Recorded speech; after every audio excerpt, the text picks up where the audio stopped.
maanta waxaa diyaar noo ah saaxiibkeen mataan lejanka weynaa ee Soomaaliyeed mataan laba su'aalood oo degdeg ayaan weydiinaynaa waqti ma hayna maanta waqti ayaan ugu yar odayga waa busy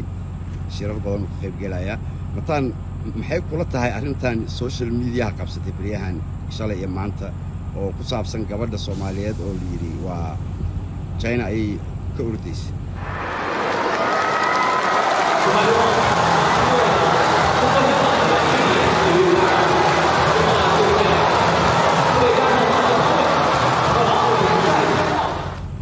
عبديو وحاول هرت الصومالي وحنا فافيان ما في عن مفافيان قبل الصوماليات أنا شهادة مسير الهاب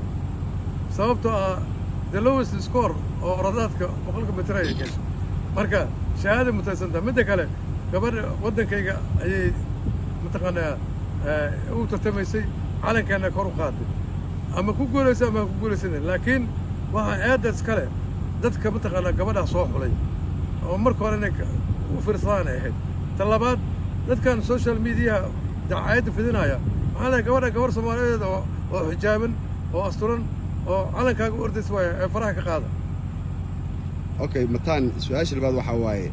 محاكى لذا كان سوماليد وسوشيال ميديا قالت كفانسن وواحد أنت كفان لهاين شهر قراية له قفتان السيدة أي وحييليس محاكى لذا أنتاس. أوش سوماليد اللي غير الهابة تقنا تيك توك إيوه فيسبوك سوشيال ميديا اللي غير لا سببتها قلدي كفاهمين وحو في عنا الله شيغا وحو الله ما شيغو waxaan arkay 8 milyan oo baa fiirsatay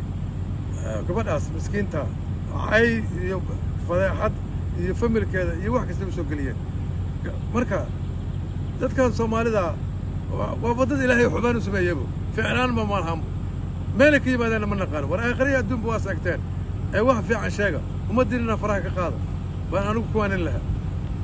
kaasi wuxuu ahaa lejan cali mataan waa ma santa cali mataan waa abdi wada mudan